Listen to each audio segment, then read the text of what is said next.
The SWAC Championship game is set. FAMU versus Prairie View A&M winner goes on to the Celebration Bowl here in Atlanta. We'll get into all of that, plus two huge classics on the schedule this week. I'm Tolly Carr in Atlanta. This is Pepsi SWAC Game Day, brought to you by Pepsi, official partner of the Southwestern Athletic Conference, GM, proud sponsor of the SWAC, Home Depot, proud sponsor of the SWAC, Academy Sports and Outdoors, official sporting goods and outdoor retailer of the SWAC, and Nike. Charles Bishop joining us now, right off the top of the show. Chuck, you called it last week, man. Let me go ahead and give you your props. You said Prairie View was going to just shut it all down on Saturday. We were not going to have this Week 13 drama going on. What a game that was, Chuck, with Alabama State on Saturday. It was a comfortable lead for the Panthers and almost undone. That was that sweet hook and ladder play. There was a dicey onside kick that hit a few hands there in the final seconds, but the Panthers hold on for the 21-14 win. And a rematch with FAMU. You were on the call, Chuck. A little nerve-wracking there late? Yeah, a few heart palpitations toward the end there. I think everybody collectively was looking for somebody to pray with, but Prairie View was able to pull it out, and it was a very workmanlike performance. I think they physicality-wise, they matched up well with Alabama State. 42 rushing attempts to only 11 pass attempts. So definitely the game plan was to go in there and play smash my football, and that's what Prairie View went out and did. All right, it's been quite a season. They got it done. They will play on. Chuck, on the other side of the conference, FAMU, they didn't have any SWAC implications other than just bragging rights against Bethune-Cookman. It was another great year for the Florida Classic. FAMU wins it in what our good friend Von Wilson called methodical fashion. It was a 24-7 game. FAMU had all rushing touchdowns. They play a couple of quarterbacks in this one. The Rattlers have gone unbeaten in the SWAC this year. Its only loss was to an FBS opponent, South Florida this year. Is there anything, Charles, that the Panthers can do to have a different result than that 45-7 loss they suffered back in October in Tallahassee?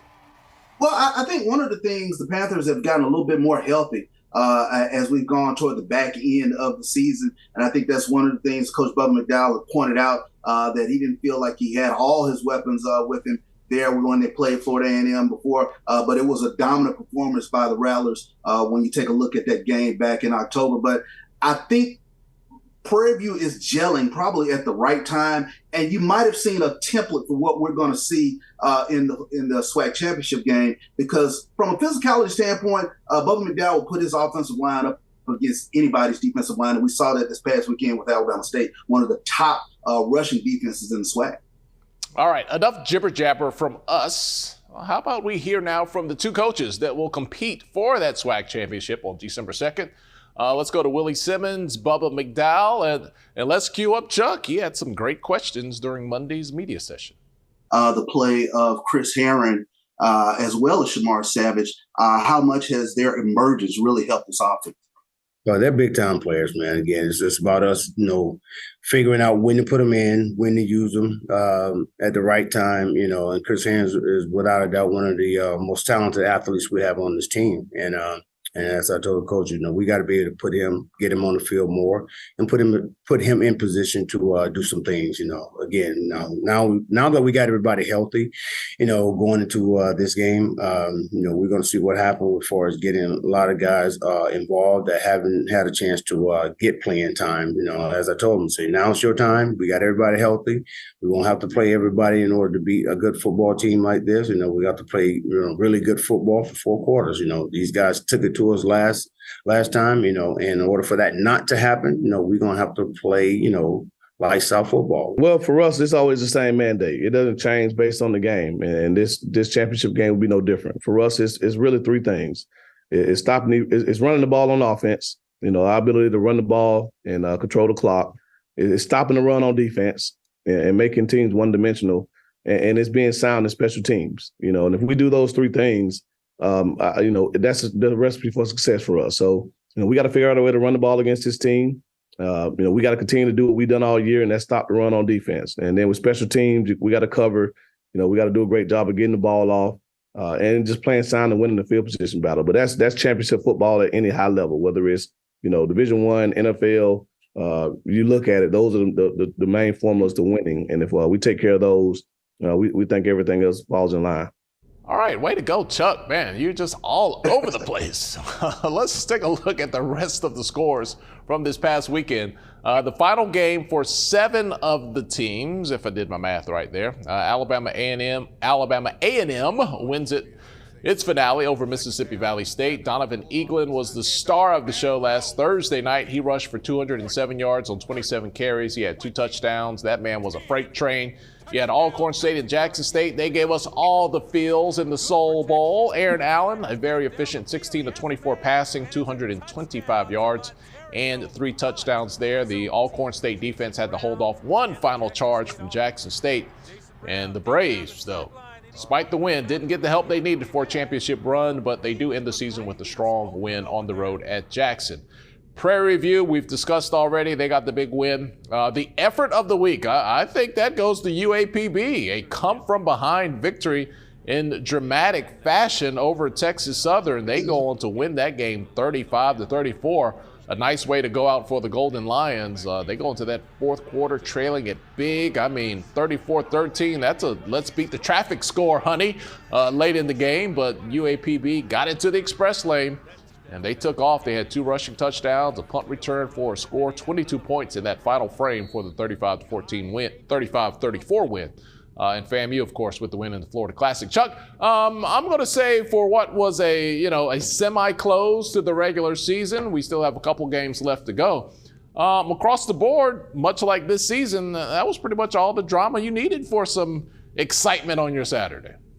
Exactly. I tell you what, UAPB with the shocker of the weekend, like you said, going into the fourth quarter down big, and it probably was some Texas Southern faithful that left thinking that they had the game in tow, but credit to UAPB for fighting back in the fourth quarter, and really it was one of those scores where everybody kind of looked around like, are you serious? They came back, so it was an amazing win for UAPB Coach Hampton, and it sends them into the offseason with some good vibes.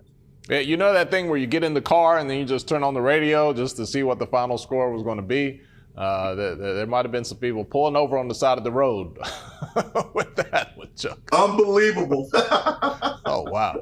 All right, you see the standings on your screen now. It is mostly set where everyone is going to finish up. We only have 1 conference game remaining for the regular season with the Bayou Classic. FAMU, how about those guys? They break that hold the Jackson State had on the East. Are they the next juggernaut to reign supreme for a few seasons here? And out west, it's been a back-and-forth scenario at the end of each season. Who will win the division? Well, Prairie View now 2 of the last 3 seasons has gotten it done. 2 different coaches getting it done, Eric Dooley and now Bubba McDowell. So let's hear now from the coaches whose season has come to an end. Well, we always look for difference makers, number one. If it's a difference maker, a guy can come in and start for us right now, no matter what position it is. That means we're getting better. So that means if we had a starter already at that position, we're that much better at that position. We can make our starter a backup. So we're always looking for difference makers. Then we go by the scholarships that you have and the scholarships at a position that you're losing. So we're losing 2 linebackers. So we definitely got to go out and get linebackers. We're losing one of our starting defensive tackles. So we got to go out and get a couple defensive tackles. Safety, we're losing 1 safety for sure. So we got to go out and get a safety in the corner. We're going to lose a couple corners. So we got to go out and get some corners. He matured, man. I tell you what, he's came along even after we signed Mako at that quarterback position in the spring, and got a chance to bring him in. But Allen came in off of a shoulder injury and bounced back from it. And played lights out the whole year, man. His passing really, really contributed to this offense. So wish we had him another year, but we got to find another quarterback at that spot. So let's see where we're going to be at in terms of that position as well. So we lose a lot of guys on offense, but we got to go out and recruit and make sure we identify those guys that can really come in and help us. Well, the big thing is recruiting. I'm excited having an opportunity to come in after signing day and hit the ground running and get ready for spring ball. Yes, sir. But it's really interesting on how things are progressing. We got a field on campus in place, and now just trying to get locker room so we can be able to practice and dress on campus. I mean, that's going to be huge, and it's going to help recruiting. But going out getting guys, to fit the culture that we're trying to build here, and hitting those guys in the trenches. I mean, we got to go out and get some guys O-line and D-line, and then we went through 4 quarterbacks this year. We got to make sure those guys are healthy. I mean, and all of them return. So we're excited about the pieces that we need to get for this program, and continuously building the culture. It's going to be really good, and really excited to go out on the road. From the moment I took this job up until now, I said we're process-driven, not outcome-driven. So during this process, there's been a lot of great improvements, and that's why we focus on it, because if we look at the outcomes, we only had 1 victory. I think that would kind of give you a false sense of the just the improvement that we've had over this entire year. So we're in a really good place right now. It's just a matter of getting our players in here, having a full year to recruit, a real recruiting cycle. I think the best is yet to come for the Valley. There's no ifs and buts about it. Another game, another opportunity for our seniors to go out and finish their careers. Obviously didn't finish the way we wanted to do. Started out fast, kind of didn't finish the way, obviously, 31-7 going into halftime. Hats off to those guys, UAPB. They came back, continued to fight, and obviously they came up with the victory.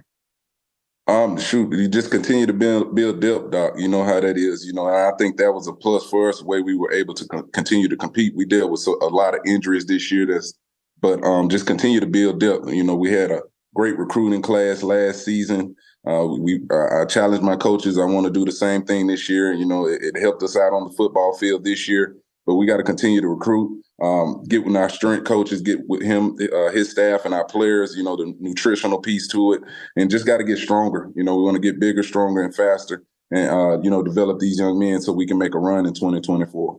I'm just excited for this opportunity, our football program, the direction that we're headed. And that win was big for us, because people kept saying, well, Coach, you keep saying the same thing every week. But guess what? Every time that God allows me to grace this podium right here and to talk to you guys, I'm going to have the same message, man. I'm a fighter. My team's going to fight. Man, I've been fighting my whole life. And so I'm just excited about where we're headed. And I think we're on the right track. We got to do like every coach said here. We got to go out and recruit some really good football players. And so we're excited about that. We've been doing it. I mean, recruiting's like brushing your teeth. The minute you stop, you start to look bad. So I want to think I got a pretty good set of teeth. Well, it's not over. There's still SWAC football to be played. Let's take a look at the 2 games on the schedule this week. We got Alabama State. They have restored the Turkey Day Classic with the team that fans really want to see. It's Tuskegee versus Alabama State on Thanksgiving. I mean, that's just how it should be. It's history. It is tradition. It will be a good time on Thursday there in Montgomery. And nothing at all beats tradition and history like the Bayou Classic. It won't impact the championship game like we thought maybe it would have, but still, this is one of those games that you do not need to inject any storylines into it. They are already included. They come with the package. Jaguars, Tigers, the Bayou goes down this Saturday. Let's hear now from some of the coaches. And this week, we have one more game. We play on Thursday. It's the 99 Turkey Day Classic. We're back to playing Tuskegee, which is our traditional rival. Definitely a Thanksgiving Day parade. I played in the game, participated in it, so I understand the history and tradition of this game. Is the oldest historically Black college classic, the first one. And so I think everybody in this neighborhood and in this area from Tuskegee to Alabama State is looking forward to it. So the guys just need to go out there, play with a lot of intensity, protect our house. We're playing at home, so we want to finish up the season with a W against a really good Tuskegee team that's been having 2 weeks off, so they're going to come ready to play. I tell you, it's a blessing. Again, I played for Coach Richardson, and everybody that knows me knows my relationship with him. And to be able to stand on the field that's named after him, to be able to coach at the same university that he coached at the position that I'm in, the feeling is indescribable. But I'm very fortunate and very blessed to have that opportunity, and I'm going to make the most of it. At this point, we know who they are. They know who they are. We're familiar with Graves. Coach Graves has been around the SWAC for years. And if you've been around the SWAC, you know exactly who he is and what he does and what he brings to the table. But at the end of the day, Coach is not going to play in this game. So who's ever runs out first for the tunnel for Southern University, it's not going to matter. It's going to be the players. It's going to be our players. Whoever runs out of the tunnel for us, Coach Jackson, he's not going to take a snap. He's not going to throw a pass. He's not going to make a tackle. So this is an emotional game where we know that the records don't matter. The coaches don't matter. They're going to come and play for Southern University, and we're going to show up and play for Grambling Tigers. All right, Chuck. Turkey Day will get us going on Thursday, and the Bayou is the main dish on Saturday. Man, your thoughts on this special week? It happens as tradition in the SWAC. You get this Turkey Day Classic on Thursday, and then we end the regular season ahead of the championship with the Bayou on Saturday. Yeah, no doubt about it. When you talk about tradition, the pageantry of both classics, Turkey Day Classic and the Bayou Classic, bragging rights on the line in the state of Alabama, definitely in the state of Louisiana. But this is what I call holiday fare. You look forward to these type games, sitting around on Thanksgiving, and then the Saturday after Thanksgiving with the Bayou Classic. So I'm looking forward to both games this weekend. So much on the line, especially with regards to bragging rights. Yeah, it's a big rivalry weekend in college football all across the country. Everybody's going to be playing the team that they hate. But please, if you're not going to be there in Louisiana, put your eyeballs on your screen and find the Bayou Classic and make sure you check out and support that game. Always a great game. Before we go, Charles, we got to say congratulations to some other people outside of football here. The Jackson State women, they won this year's SWAC Championship. Way to go there. The Grambling State women, they beat Pac-12 opponent Arizona State 70-67 since we last talked to you guys here on Pepsi SWAC Game Day, and that's a big program win for the ladies there. And the Jackson State men knocked off Missouri over the weekend. Chuck, I know we're here to talk football, man, but SWAC hoops, we're not even to Thanksgiving, man. Southern had a big win. They beat UNLV a couple of weeks ago. We are rolling on the hardwood. We're definitely rolling on the hardwood. When you take a look at it, these are some really good wins, out-of-conference wins in December. Some things that we don't normally see with regards to some of our SWAC teams prior to conference play. But kudos to those programs in terms of getting it done. Grambling ladies, Southern men, Jackson State with a huge win over Missouri. So I think we're in store for some great basketball this upcoming January. At the end of the season, can we get a 15 seed? Can we get a 14 seed? Exactly. Let somebody else have those 16 seeds, man. You see the dubs. You see the dubs happening here in November. It'll be good to see if it does happen. Chuck, man, looking forward to the SWAC Championship game. We'll have another week to talk about it. Let's get through the Bayou and Turkey Day first, and let's get together and do this again next week, buddy. No doubt, man. Enjoy your Thanksgiving. Save a little room around the waistline there, Tyler. I've gained 10 this year, Chuck. I got to go light, man. I got to go light. One plate. There you go. One plate limit on Thursday. All the best to you and your family, Chuck. Enjoy the holiday, man. We'll talk to you next week. Same to you. Looking forward to it, Tyler. All right, and for all you guys out there, thanks for hanging out with us. This has been another episode of Pepsi SWAC Game Day. Enjoy the little bit of football we have this weekend. Big games, though, and we'll talk to you guys next week.